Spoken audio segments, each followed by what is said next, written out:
મિત્રો, મારું નામ છે ભીખાભાઈ. આ તમે જે જોઈ રહ્યા છો તે ચુડામાજીન પાંજરાપોળની 100 એકરની વાડીએ બનાવેલ ગૌશાળા છે, જેમાં આ ભાગમાં ગાયો રાખવામાં આવે છે. બધી આ ગાયો વિભાગનો ભાગ છે. આમાં 20 ગાયો અને બીજી ગાયોને રાખવામાં આવે છે. દૂધની ગાયોને પહેલા વિભાગમાં અલગ રાખવામાં આવે છે.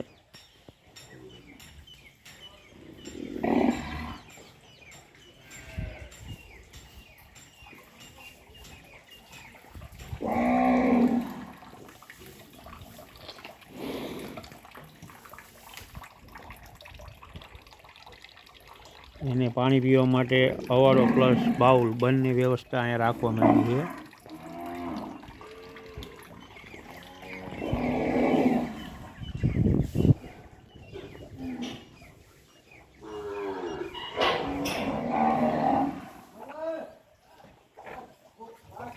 આ બાજુ નીણ કરી નાખી. હવે નીણ ખાવા માટે છોડવામાં આવશે.